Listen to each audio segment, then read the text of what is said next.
Hello friends, welcome back to my channel easy way with Rakhi. बहुत दिनों से मैं बीमार चल रही थी, इस वजह से मैं वीडियो नहीं बना पा रही थी, उसके लिए सॉरी। तो मैं आज आपके लिए एक न्यू वीडियो लेकर आई हूँ जिसमें हम एसएसटी यानी कि सोशल स्टडी के सीटेट के बच्चों के लिए मैं हिस्ट्री का एनसीईआरटी का सिक्स क्लास का हिस्ट्री का सेकंड चैप्टर लेकर आई हूँ जिसका नाम है खागेट, खाद्य संग्रह से भोजन उत्पादक तक। तो आप लोग इसका नाम तो देख ही पा रहे होंगे। तो ये जो वो है हिस्ट्री यानी क्लास 6 का हिस्ट्री का सेकंड चैप्टर है। फर्स्ट चैप्टर का वीडियो मैंने बना दिया, आप लोग मेरे लास्ट वीडियो में जाके देख सकते हैं। और ये जो है एनसीईआरटी की बुक है जिससे मैंने ये लिया है, और आपको स्क्रीनशॉट भी शेयर कर रही हूँ जिससे आपको कोई परेशानी ना हो। तो हम चैप्टर का नाम देख सकते हैं कि खागेट, खाद्य संग्रह से भोजन उत्पादक का चैप्टर का नाम है। नेक्स्ट टॉपिक है हमारा प्रारंभिक मानव, आखिर वे इधर से उधर क्यों घूमते थे। तो जो इस महाद्वीप पे जो प्रारंभिक मानव थे यानी कि जो पहले के लोग थे वो खाने की तलाश में इधर उधर घूमते रहते थे, इसीलिए उन्हें हमने नाम दिया खागेट्स, खाद्य संग्राहक। यानी कि आखेटक खाद्य संग्राहक जो नाम है, उन्हें भोजन के लिए इंतजाम करने के लिए इधर उधर घूमते रहते थे, इसलिए उन्हें ये नाम दिया गया। तो अगर हमें ये क्वेश्चन आए कि जो खागेट खाद्य संग्राहक नाम क्यों दिया गया, तो इसलिए दिया गया कि वो भोजन के लिए इधर उधर घूमते रहते थे और उनका जो भोजन होता था वो शिकार करते थे जानवरों का, जैसे छोटे मोटे शिकार कर लेना जंगली जानवरों का, फिर मछलियाँ निकालना, चिड़िया पकड़ते थे, फल मूल पौधे पत्तियाँ भी, अंडे इकट्ठा किया करते। तो इस तरीके के भोजन के लिए वो लोग इधर से उधर जाते थे, इसीलिए उन्हें खागेटक खाद्य संग्राहक कहा गया था। जो खागेटक खाद्य संग्राहक के समुदाय के लोग थे, उनका काम ही था एक जगह से दूसरी जगह पे घूमते रहना और जो भोजन का वो इंतजाम करते रहना।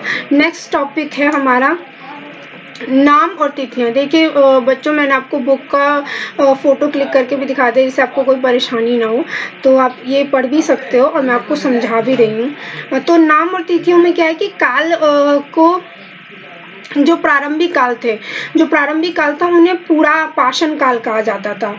आपको देख सकते हो कि जो प्रारंभिक काल थे पूरा पाषाण काल कहा जाता था। ये दो शब्दों से मिला था, पूरा और जिसका मतलब था प्राचीन, और पाषाण यानी कि जिसका मतलब था पत्थर।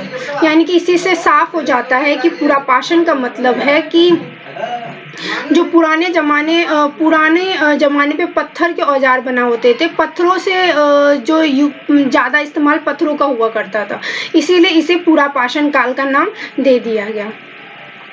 जो पूरा पाषाण काल है, इस काल को हम जो है 3 भागों में बांट सकते हैं। जो हमारा काल है 3 भागों बांट सकते हैं, इसे प्रारंभिक, मध्य, उत्तर पूरा पाषाण युग। जो पूरा पाषाण युग है उसे भी हम 3 भागों बांटते हैं, उत्तर, मध्य और प्रारंभिक। इस तरीके से हम इसे बांट सकते हैं। जब अगर हमें क्वेश्चन आए कि पूरा पाषाण काल कितने भागों बटा हुआ है, तो हम इसका आंसर होगा कि 3 भागों में। जिस काल में हमें पर्यावरण में बदलाव मिले उन्हें हम मैथोलिस यानी कि मध्य पाषाण युग कहते हैं। यानी कि पूरा पाषाण काल के स्टार्टिंग प्रारंभिक हुआ, उसमें उसके बीच में फिर कुछ बदलाव मिलने लगे हमें कि कुछ चीजें चेंज होने लगी, तो उसे हम मध्य पाषाण युग कहने लगे। जिसे कि हम मैसोलिथ यानी कि मैथोलिथ भी कहते हैं। इसका समय लगभग इतने से इतने था, आप देख सकते हो। इस काल के पाषाण औजार आमतौर बहुत छोटे होते थे और इसे माइक्रोथलिक यानी कि लघु पाषाण काल, यानी कि जो तीसरा पाषाण काल था इसे लघु पाषाण काल भी कहते थे। इस काल में हड्डियों से बने औजार मिले, लकड़ियों से बने औजार मिले। तो पुरान पाषाण काल में ये सब चीजें होने लगी, औजार बनने लगे, लोग शिकार करने लगे। उसके बाद बहुत सालों बाद क्या हुआ, आप देख सकते हो 10,000 साल पहले जो उसे नव पाषाण यानी कि जो पुरान पाषाण काल था उसके बाद जो काल आया उसे हम नव पाषाण काल कहने लगे। नेक्स्ट इज पुरात स्थल। तो पुरा स्थल क्या होता है? पुरा स्थल वो होता है बच्चों, जिस स्थान पे अभी जो हमारे पुरातत्वविद जाते हैं, उन्हें खोज बीन करते हैं, तो उन्हें कुछ औजार मिलते हैं, उन्हें कुछ बर्तन मिलते हैं, उन्हें कुछ वस्तुएं मिलते हैं जो पुराने जमाने की होती हैं, जो शेष बची हुई होती हैं। उस स्थान को हम पुरा स्थल कहते हैं, जहाँ पे हमें पुराने जमाने की चीजें मिली हों, जैसे जमीन के ऊपर मिली हुई, जमीन के अंदर गड़ी हुई मिली, समुद्र में मिला, कहीं पे मिला, तो उस स्थान को हम पुरास्थल स्थान कहते हैं। नेक्स्ट टॉपिक है हमारा कि कृषि के लिए अपनाई गई सबसे पहली और प्राचीन फसल में क्या था, तो गेहूं और जौ आते हैं। अगर हमसे कोई क्वेश्चन पूछे जाए कि जो पहले सबसे पहली फसल कौन सी उगाई गई थी, तो गेहूं और जौ थे। और सबसे पहले कौन से जानवर को पाला गया था, तो कुत्ता और भेड़ था। सबसे पहले कुत्ता था, उसके बाद भेड़ और बकरियां। सबसे पहले जो उगाई गई थी फसल वो गेहूं थे, उसके बाद जौ आए थे। मैंने अंडरलाइन भी कर दिया है, तो आप लोग ध्यान से उसी टॉपिक को पढ़ सकते हो जो इम्पोर्टेंट है, जो क्वेश्चन आ सकते हैं सीटेट में। नेक्स्ट है हमारा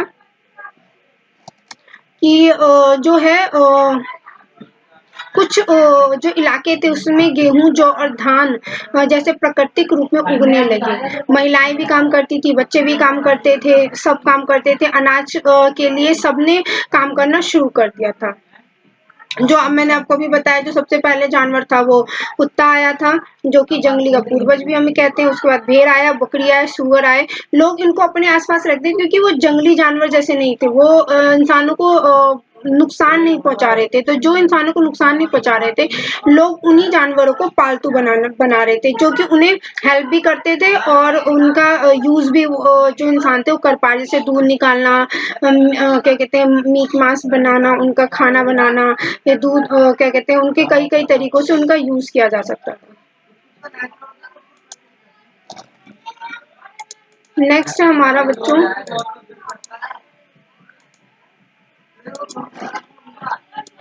स्थायी जीवन की ओर। तो स्थायी जीवन की ओर हम कैसे बढ़े, तो कुछ पुरातत्वविदों ने पुराने झोपड़ियों घरों के निशान भी मिले हैं। जैसे कि वो ढूंढ, आपको भी पता है कि पुरातत्वविद कौन होते हैं। पुरातत्वविद वो होते हैं जो पुरानी चीजों को खोजते हैं। तो जो उन्होंने पुरानी चीजों को खोजना शुरू किया, तो उन्हें कुछ झोपड़ियां मिली, कुछ घर के निशान भी मिले हैं।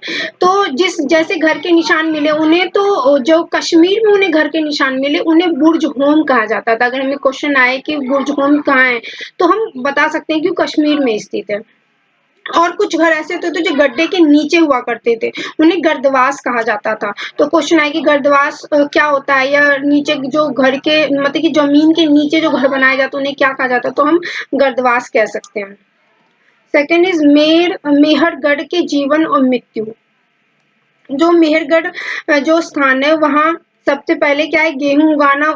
जो मेहरगढ़ है वहीं पे सबसे पहले जो है अनाज उगाना शुरू हुआ था। तो अगर हमें क्वेश्चन आए कि सबसे पहले जो है अनाज उगाना कौन से स्थान पे शुरू हुआ, तो हम मेहरगढ़ कह सकते हैं। मेहरगढ़ में ही स्त्री पुरुष सबसे पहले क्या, जौ उगाना शुरू किया, गेहूं उगाना शुरू किया और भेड़ बकरी को पालना शुरू किया। तो कहाँ पे जीवन शुरू हुआ, ये खेतियों वाला जीवन कहाँ शुरू हुआ, तो हम मेहरगढ़ कह सकते हैं। और हमारा लास्ट टॉपिक एक बचा हुआ है, जो इसमें कुछ तिथियां हैं जो कि आप खुद भी देख सकते हो। जो मध्य पाषाण युग है, वो 1200 से 1000 साल पहले था। और बसने की प्रक्रिया जो प्रारंभ हुई वो लगभग 1200 से साल पहले शुरू हुई। और नव पाषाण काल का युग जो है 10,000 पहले था, जो कि मैंने अभी आपको बताया भी है। मेरगढ़ में जो बस्ती का प्रारंभ हुआ 8000 साल पहले हुआ। तो ये जो है हमारा उसी के अकॉर्डिंग चल रहा है। तो मैंने आपको आज सेकंड चैप्टर हिस्ट्री का समझा दिया है, तो प्लीज़ आप इसे देखिएगा। आपको अच्छा लगे तो प्लीज़ लाइक करिएगा और सब्सक्राइब करिएगा और प्लीज़ शेयर कर दीजिएगा। और अगर कोई प्रॉब्लम हो तो कमेंट भी करिएगा, और आपको अच्छा लग रहा हो तो प्लीज़ मुझे मोटिवेट भी करिएगा। Thank you so much.